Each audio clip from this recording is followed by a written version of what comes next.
இறைவனை கண்டு கொண்டேன்,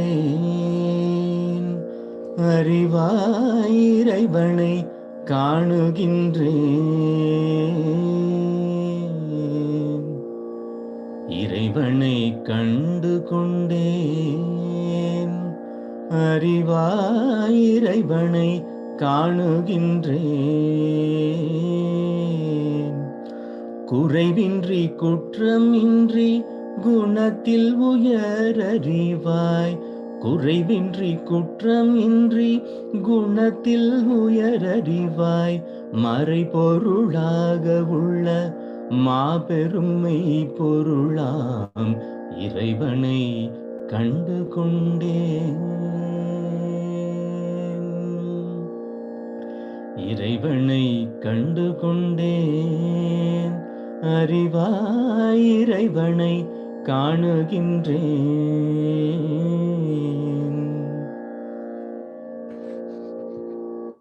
வாழ்க வளமுடன். நேரம் 5 மணி ஆயிடுச்சு.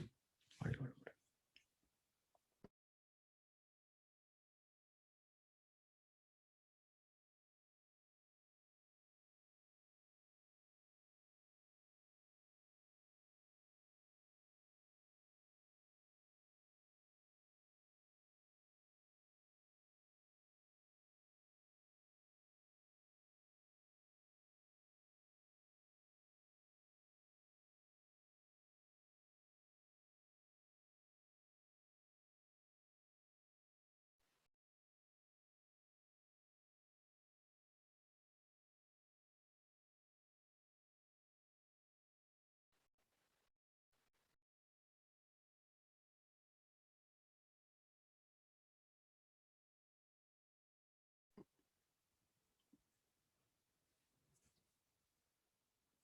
ஐயா, இன்னைக்கு யார் கோஆர்டினேஷன்? இன்னைக்கு ஐயா வாழ்க வளமுடன். ஐயா நான் தாங்க தேன்மொழி.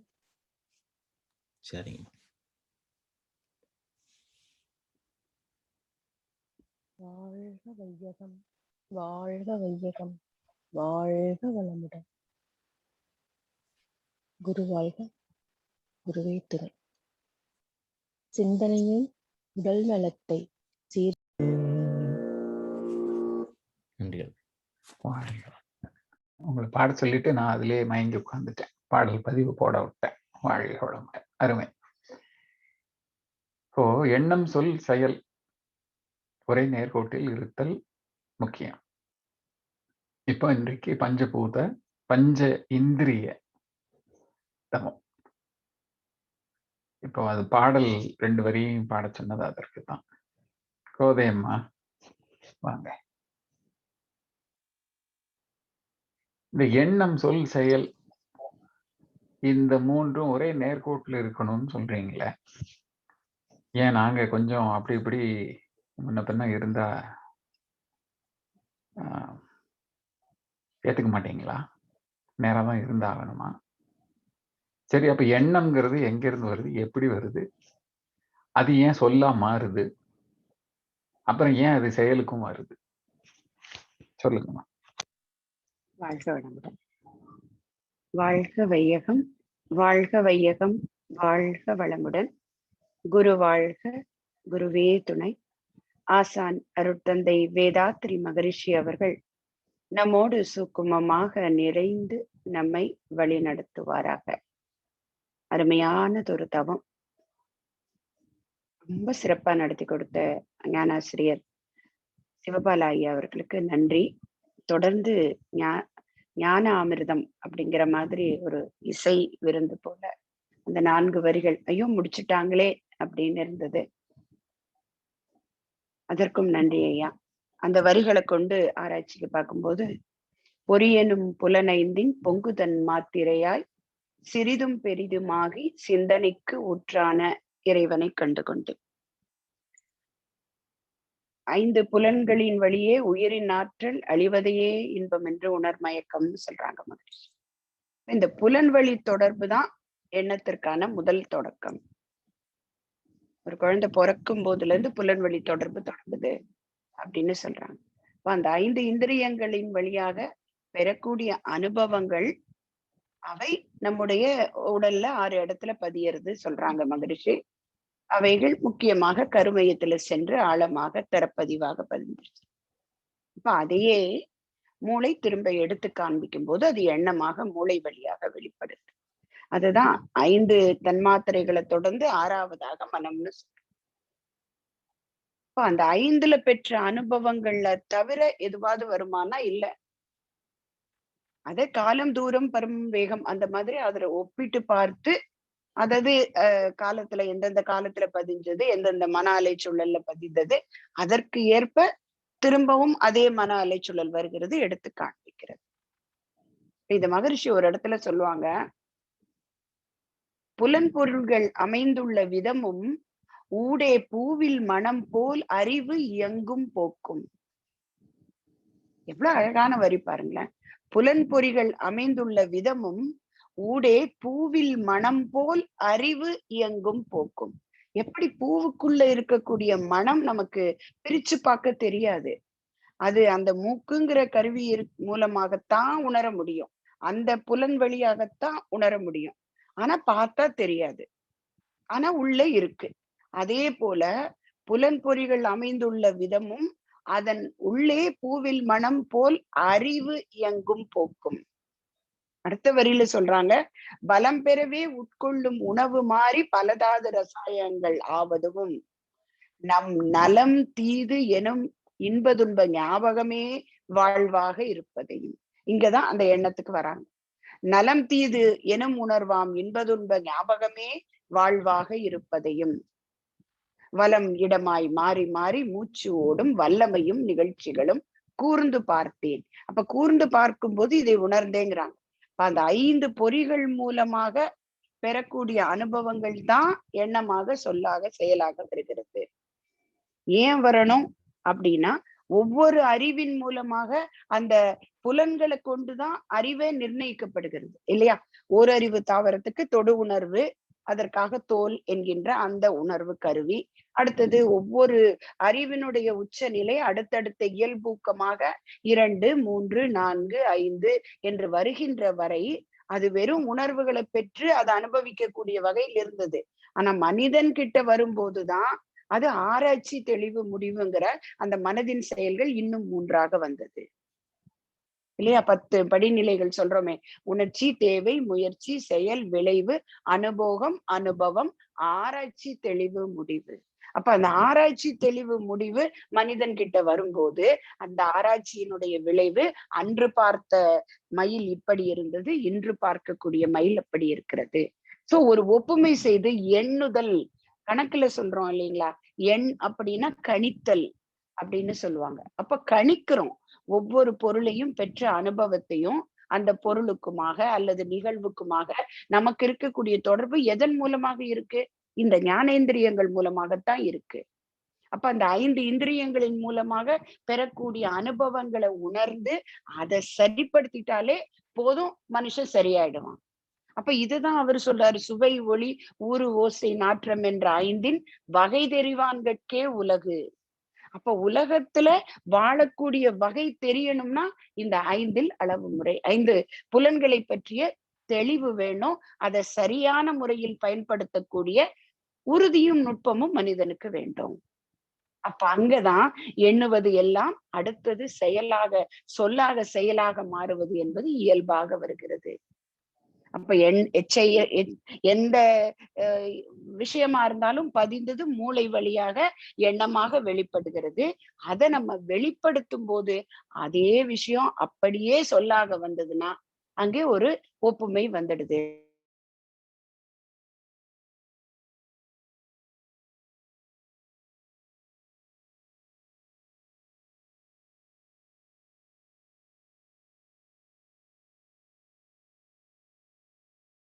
ஒரு அந்த 5 மூலமாக பெறுகின்ற அனுபவங்கள் நமக்குள்ளே பதிஞ்சிருக்கு. அது திரும்ப எண்ணமாக வருகிறது அப்படின்னு சொல்லும்போது அந்த கணித்தல் தான் எண்ணமாக பதிஞ்சிருக்கு. அந்த பதிஞ்சது திரும்பவும் ஞாபகம் எடுத்து காண்பிக்கிறது இல்லையா? அப்ப எடுத்து காண்பிக்கும் போது மூளை வழியாகத்தான் வந்தாகணும். அந்த மூளை வழியாக வரும்போது எண்ணம், சொல், செயல். சரி, ஐயா கேட்ட மாதிரி இது கொஞ்சம் முன்னுக்கு பின் முரணா இருந்தா தான் என்ன இருக்கட்டுமே. ஆனால் எந்த செயலுக்கான ஒரு பர்ஃபெக்ட் ஃபார்முலா என்ன கொடுத்துட்டாங்க மகரிஷி? அது எண்ணமா இருந்தாலும் சரி, சொல்லா இருந்தாலும் சரி, செயலா இருந்தாலும் சரி, எந்த சாமியத்துக்கு உட்பட்டு இருக்கணும்? தனக்கோ பிறருக்கோ தற்காலத்திலோ பிற்காலத்திலோ உடலுக்கோ உணர்ச்சிக்கோ ஊறு விளைவிக்காத எண்ணமாக இருக்கணும், சொல்லா இருக்கணும், செயலா இருக்கணும். இப்ப இந்த ஃபார்முலாவை அப்ளை பண்ணி பார்க்கணும்னா இந்த 3 ஒன்னா இருந்தா தானே முடியும். வேற வேறையா இருந்தா ஏதோ ஒரு இடத்துல மாற்றம் வருமா இல்லையா? ஆனால் நம்ம முதல் பேசும்போது சொன்ன மாதிரி ஒரு சில இடங்களில் பொய்மையும் வாய்மை இடத்து புரை தீர்ந்த நன்மைங்க போது, அப்போ ஒரு ஏதோ ஒருத்தரை காப்பாத்துறதுக்காக ஒரு இடத்துல பாக்குறோம், அவங்க உள்ள ஒளிஞ்சிருக்காங்க. ஆனா அவங்க வந்து கேட்கும் போது அந்த இடத்துல எண்ணம் சொல் செயல் கொஞ்சம் அதனுடைய ஒரு நேர்கோட்டுல இருந்து கொஞ்சம் விலகுது. ஆனா இந்த சாமியத்தின்படி சரி. இல்லை என்றால் அந்த ஜீவனுடைய உயிர் பறி போய்விடும். அந்த இடத்துல பரவாயில்ல. அப்ப இங்க எண்ணத்தையே மாத்திடுறோம். அந்த இடத்துல எண்ணமே நான் பார்த்தேன், ஆனா சொல்லக்கூடாது அப்படிங்கிறது அங்க வந்துடுச்சு. அதுக்கப்புறம் சொல்லாக வருகிறது. அப்ப எண்ணம் சொல் செயல் சிங்கர்னைஸ்டா இருக்கணுங்கிறத விட 3மே இந்த மகரிஷி கொடுத்த சாமியத்தின் அடிப்படையில் இருக்கணும் அப்படிங்கிறத, அதுக்கான அந்த பேஸ்லயே சரிப்படணும் சொல்லுவாங்க இல்லையா? அந்த களைய பிடுங்கணும்னா வேரோட பிடுங்கி போட்டுறணும். மேலால பிடுங்கினோம்னா திரும்ப திரும்ப வளர்ந்துகிட்டு இருக்கும். அதுக்குதான் மகரிஷி முதல் அகத்தாய்வு பயிற்சி எண்ணம் ஆராய்தல். எண்ணம் எழும்போதே காரணம் கண்டிடு. அப்ப அந்த இடத்திலேயே கண்டுபிடிச்சு அதனுடைய விளைவு சரியாக இருக்கிற மாதிரி சரி பண்ணிட்டோம்னா அதுதானே சொல்லா வரும், அதுதானே செயலாக மலரும். அப்ப அங்க பேஸ்லயே அந்த பேஸையே சரி பண்ணும் போது அந்த சிங்கர்னைசேஷன் கண்டிப்பாக மாறுவதற்கான வாய்ப்பு இல்லை. அப்ப அதற்கான பயிற்சி நம்ம ஆனந்தி அம்மா அன்னைக்கு ரொம்ப அழகா அடிச்சு சொன்னாங்க. அன்னைக்கு பேசும்போது மனவிளக்கலையில இருக்கும்போது அந்த நேர்கோடு தவறுவதற்கான வழியே இல்லை. ஏன் அப்படின்னு சொன்னா அந்த பதிவுகள் அத்தனையுமே சரியான அலைச்சூழலில் பதியப்படுகிறது, சரியான அலைச்சூழலில் எடுத்து காண்பிக்கப்படுகிறது. அப்ப எப்படி அங்க மாறுதல் வருவதற்கு வாய்ப்பு இருக்கு அப்படின்னு சொன்னாங்க. எனக்கு ரொம்ப ரொம்ப அது இன்ஸ்பிரேஷனலா இருந்தது ஆனந்தி அம்மா சொன்னது. சோ அந்த படி மனவளக்கலையில அந்த பயிற்சியில ஒரு ஒரு சதவிகிதமா மேல ஏறிக்கிட்டே இருக்கிறோம். மேல ஏறிக்கிட்டே இருக்கும். சுவாமிஜி அப்ப சொல்லும் போது கூட சொல்றாங்க. இப்ப நீங்க நம்ம கேட்கலாம். ஒருத்தர் வந்து ஒரு ஒரு ஒரு உதாரணத்துக்கு மனவளக்கலையிலேயே இருக்கலாங்க. ஒருத்தர் உடற்பயிற்சி சொல்லி தராங்க. அத கொஞ்சம் மாறுபட்டு தப்பா சொல்லி தராங்க அப்படின்னு வச்சுக்கலாம். அப்ப அந்த இடத்துல வந்து எண்ணம் சொல் செயல் இன்னொருத்தருக்கு துன்பம் தரக்கூடாதுப்பா. அதனால இல்ல நீங்க சொல்லி கொடுக்கறது சரிதான் அப்படின்னு சொல்லலாமான்னா அல்ல. அங்க அந்த இடத்துல அந்த உடற்பயிற்சியினுடைய நோக்கம் என்ன? ஒருத்தருக்கு நன்மை செய்யணும். அவங்க சரியா செஞ்சு அத அவங்க முறையா செய்யணும். அப்படிங்கும் போது அதை எப்படி சொல்லலாம் அப்படின்னா அவங்கள தனியா அழைச்சிட்டு போயிட்டு இதை இப்படிதாங்கயா அப்படிதான் மகரிஷி கொடுத்திருக்காங்க. அது இப்படிதாங்க சொல்லி கொடுக்கணும். அப்ப அதுக்குத்தான் அந்த வார்த்தை வச்சாங்களோ, ஒருவருடைய நிறைகளை அவங்க முன்னாடியே சொல்லுங்க, குறைகளை தனியா கூட்டிட்டு போய் சொல்லுங்க. அப்ப அந்த இடத்துல இங்க இந்த ஒரு கிளாஷ் வருவதற்கு வாய்ப்பு இல்லையா? எண்ணம் சொல் செயல்ல மாறுவதற்கு. இது போல பல இடங்களில் நான் சொன்னது ஒரு உதாரணம் மட்டுமே. அப்ப அந்த 5 புலன்களில் பெற்ற அனுபவங்கள் தான் எண்ணமாக மலர்கிறது. அந்த எண்ணமாக மலர்கின்ற அனைத்தும் சொல்லாக வரும், செயலாக வந்தே தீரும். அப்ப அது வரும்போது விழிப்புணர்வு எங்கேயே தொடங்கணும்? எண்ணம் எழும்போதே தொடங்கி விட்டதே. ஆனால் அங்கேயே அதை சரி பண்ணிட்டோம்னா அடுத்ததை பத்தி கவலைப்பட வேண்டிய அவசியமே இல்லை. கண்டிப்பாக சொல்லும் செயலும் அதனோடு ஒத்துதான் வெளிப்படும் அப்படிங்கிறது மகரிஷி சொன்ன பயிற்சிகளை. பட் அதுலயும் வந்து நம்ம கொஞ்சம் கொஞ்சமா தான் முன்னேறி கொண்டிருக்கிறோம். அதற்கான பாதையில நடந்து கொண்டே இருக்கிறோம். அதுல மேலும் மேலும் உறுதிப்படுத்தி கொள்ள அதற்கு தவமும் தற்சோதனையும் நம்மை வழி நடத்துகிறது. நம்ம இன்னைக்கு காலையில இருந்து சொன்னோமே, எத்தனை இடத்தில் எண்ணம் சொல் செயலில் பிளவுபட்டோம் அப்படின்னு நினைக்கிறது ஒண்ணுதான், யாருக்கு தீங்கு செய்தோம் என்பது நினைப்பதும் ஒண்ணுதான். அப்ப அந்த அகத்தாய்வை முறையாக செய்யும் போதே இந்த 3னுடைய கோடு தாண்டினா யாரோ ஒருத்தருக்கு துன்பம் கொடுத்திருக்கோம்னு அர்த்தம். அப்ப அது எண்ணத்தாலா சொல்லாலா செயலாலா அங்கே சரி பண்ணிக்க தொடங்குறோம் அப்படிங்கிறது என்னுடைய கருத்தை பகிர்வதற்கு அனுமதி கொடுத்தமைக்கு நன்றிங்கய்யா. வாழ்க வளமுடன். வாழ்க வளமுடன். நன்றிங்கம்மா. தொடர்ந்து we are discussing about our thought, action and deed. Like if Aspirants who are interested can please come forward and share your thoughts. Be blessed by the divine.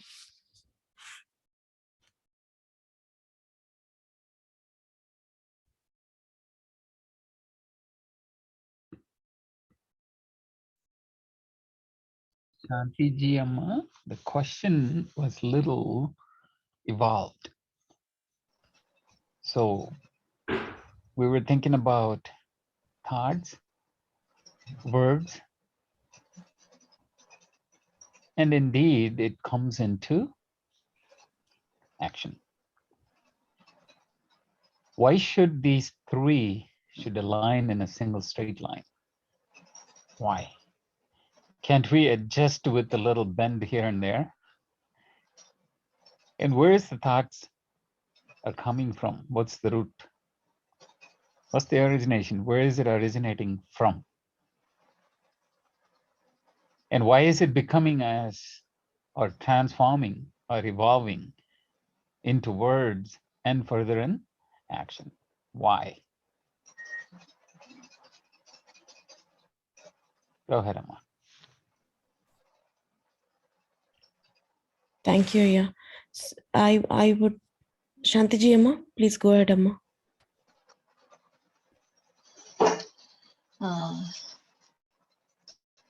Thought, word, and deed. These arise from the first. These thought, word, and arise from the imprints, that is from our hereditary trait only. So we are provided with 6 senses, or born with 6 senses. We have to analyze which faculty can be utilized in a proper manner, and so that the thought, word, and deed can be in a streamlined manner.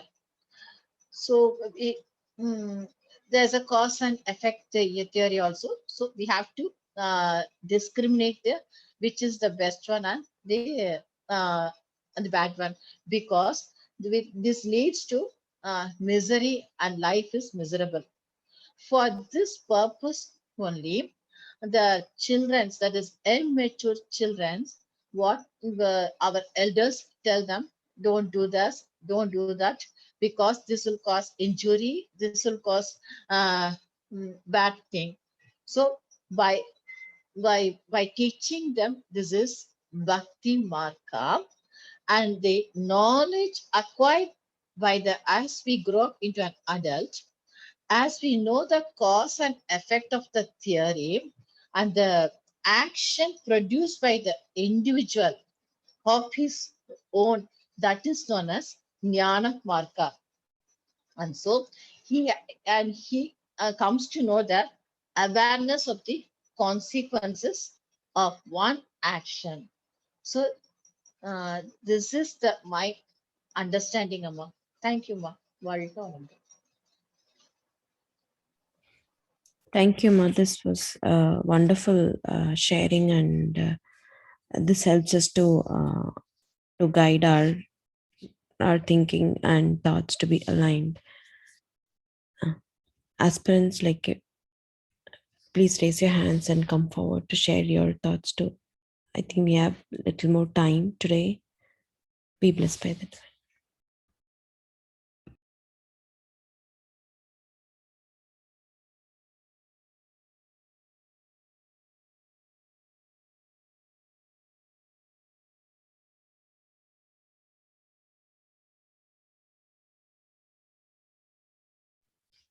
I would like to share my thoughts to all of you, and my experience and how I am practicing these days. So earlier, before Sky practice and after Sky practice, I got to know that, okay, we would be able to wish our kids to rather than repeating them not to do this, not to do that. Our Maharshi has given us the wonderful wishes to wish our child when they are in alpha state, that is when they are in deep sleep. So how I was practicing is during the deep sleep, I used to wish them to have good thoughts, good action, and wishing them that they'll be very confident and they would achieve. And during the beginning of the days, like I used to wish them, and during the daytime, like if they do something wrong, or like if they are like so much hyperactive, I used to little bit scold them that why are you doing this? Is not the good habit. Like that. I think it has come from the earlier practice days or from my imprints, like pointing their negative actions and saying that you're doing this in a negative way. And when I started doing my introspection, I started thinking about, okay, when I'm wishing them, I'm giving them positive vibes. But during the daytime when they are awake, I am just pointing their negative things and giving negative thoughts for them, which is not good. So here my thoughts and action are not being aligned.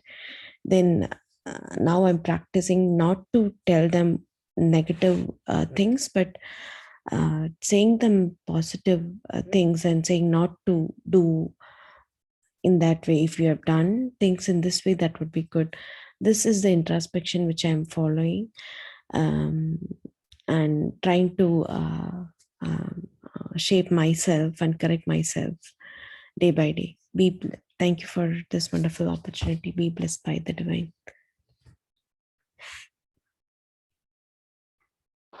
Very nice, Amma. Shanti Amma? Yes, yeah. Very good, Amma. Yes, yeah. Your vocabulary repository has grown, or maybe it was already this big. You were not getting opportunities actually to express yourself, I guess. Yes, yeah. This is one of the points from Karma Yoga. Yeah. I released it today.